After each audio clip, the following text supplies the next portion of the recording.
নমস্কার, আবার চলে এসেছি একটি মাছের ভিডিও নিয়ে। যদি আমাদের চ্যানেলটি ভালো লাগে দয়া করে অবশ্যই সাবস্ক্রাইব করবেন। এই দেখুন, জ্যান্ত কাতলা মোটামুটি 400 টাকা কিলো হয়, কাটা নিলে, গোটা নিলে একটু কম হয়।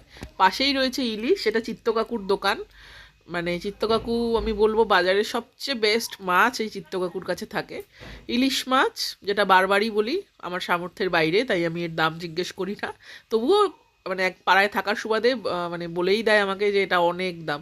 এই যে এটা 2000 টাকা কেজি ছিল। এটা হলো চেউয়া মাছ, অনেকে গুলে মাছ বলেন, কিন্তু আমরা তো বাঙাল, গ্রামে থাকি, আমরা বলি চেউয়া মাছ। এটা একদম জ্যান্ত চিংড়ি, এটা হলো গঙ্গার চিংড়ি। আর এটা মাছ কাটছে আমাদের সোনাইদা। সোনাইদার কাছেও দেশি মাছ থাকে, আর আমার দাদার কাছেও দেশি মাছ থাকে। এটা হলো ওই যে পাশে রয়েছে ছোট চিংড়ি, লোটে মাছ, আর ছোট ছোট ইলিশ মাছ। এটার কম দাম, এটা মোটামুটি 450-500 টাকা কেজি বিক্রি হয়। আর আমার বাবা ইলিশ মাছ কাটছে। এটা হলো, আমি বলবো এটা বিপিএল ইলিশ। ওই একটু আগে যেটা দেখালাম সেটা এপিএল ইলিশ, আর এটা হলো বিপিএল ইলিশ। এটা বাবা আমার জন্যই কাটছে। তো আজকে আমি বিপিএল ইলিশ নিয়ে যাচ্ছি। এটাকে আবার আমার বাজারে দাদা বাবা সবাই ওরা এটাকে মোবাইল ইলিশ বলে। তো আমি বলি বিপিএল ইলিশ। তো ঠিক আছে, যার যেমন ক্ষমতা সে তেমন খাবে, তাই না? এতে লজ্জার কিছু নেই। বড় ইলিশই খেতে হবে এমন কোনো মানে নেই। এই দেখুন, এটা হলো একদম জাত তেলাপিয়া, কোনো লাইলন টিকা কিন্তু নয়। এটা হলো শোল, এটা আমার দাদার কাছে। দাদা বড় বড় শোল, একদম দেশি মাছ দাদা বিক্রি করে। দাদার কাছে কোনো হাইব্রিড কিছু পাওয়া যায় না।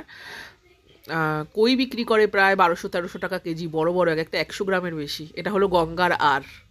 আমি ছোটোবেলা থেকে যেহেতু আমাদের মাছের পরিবার, মানে মাছের ব্যবসার সাথে যুক্ত, সমস্ত মাছের নাম জানি।